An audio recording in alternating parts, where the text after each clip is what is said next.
Next up is our Phi Beta Kappa speaker, Jeff Kaplan, the solution to the economic crisis. Listen carefully.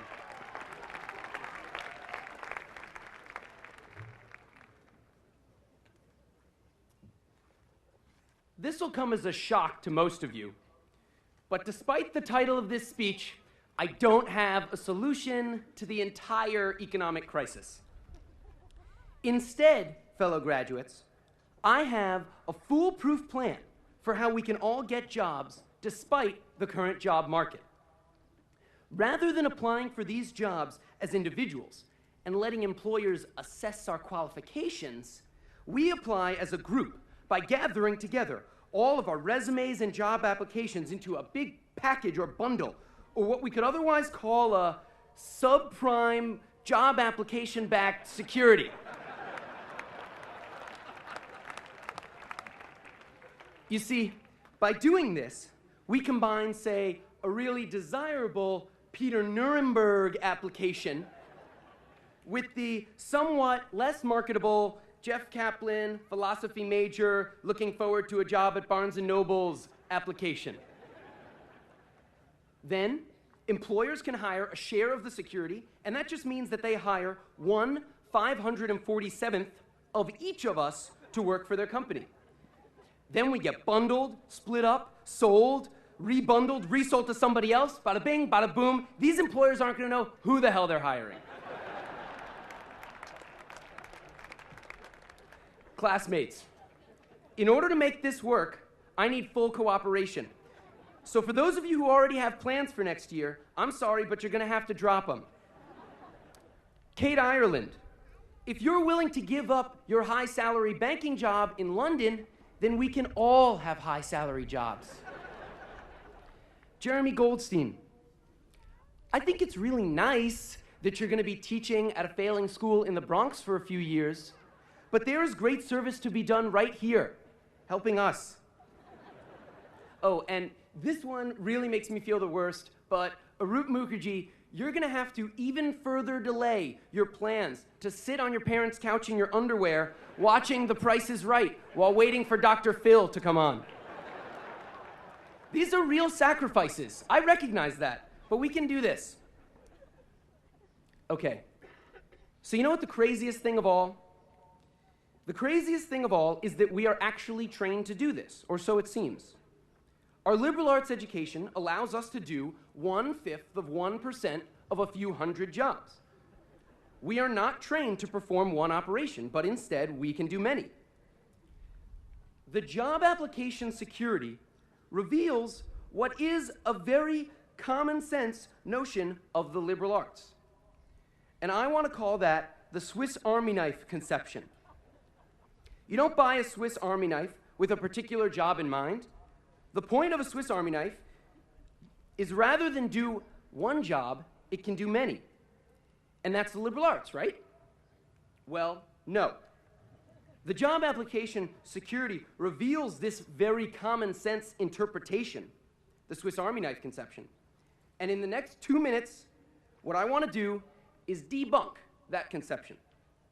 We are not Swiss Army knives, nor can we be interchangeably sliced and diced to meet a collateralized employment obligation. But although liberal artists don't come with a corkscrew attachment, we are nevertheless prepared to meet difficult challenges. Here we go. So, if we are not getting a Swiss Army knife education, then what kind of education are we getting? To answer that question, I need to tell the following story, which took place my sophomore year. There were 4 students, myself included, strangers, working quietly and separately in the second floor computer lab of Sawyer Library, when all of a sudden, a bird came flying in through an open window. At great speed, the bird slammed into the back of a girl's computer, knocking the monitor onto her lap. Right away, the bird is up and flying again, and we all stand up from our computers, terrified, as the bird darts around, clashing and slamming into everything. Then, the girl, who really showed a lot of quick thinking, started opening more windows, and so I started doing the same. The bird flew directly into a whiteboard, but kept flying. Then, someone else ran across the room and shut the door so that the bird wouldn't escape into the library. Just then, the bird banged into the ceiling. I screamed at the guy across the room to put down the shade on a big, unopenable window. Then, someone shut the lights, and we all instinctively dropped to the floor. As soon as the only source of light was coming from the open windows, the bird flew directly at them as fast as he could, slammed into a computer chair, and then out the window into the safety of the open air. Okay, here's my interpretation of this traumatic bird encounter. It seems to me that there are two ways to solve a problem. The first is for solving anticipated problems, in which case your training kicks in like autopilot and you deal with the problem. This is the type of solution that a Swiss Army knife can provide. The Swiss Army knife has a great but finite number of tools, and when you find yourself in a bind, you take out the appropriate tool. The second way to solve a problem, applies when you have not anticipated the situation.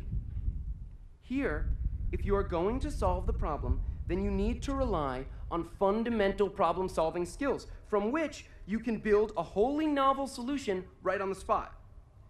This second type of problem-solving is what, I think, we demonstrated in the face of our unexpected airborne visitor.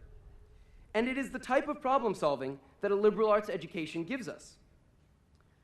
When we look very simply at our education, we see that it is not the type of education that would be recommended by the Swiss Army knife conception of the liberal arts.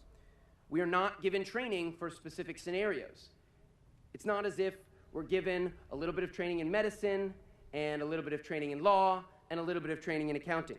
Rather, what we are given are those fundamental skills. The idea is a simple one. Because of our liberal arts training, we can deal with the unexpected. In that way, we are not Swiss Army knives. We are better problem solvers than Swiss Army knives because we can deal with the unexpected. And it is for that reason, classmates, and not in order to land cushy jobs, that I look forward in the years to come to working with 1/547th of each of you. Thank you and congratulations.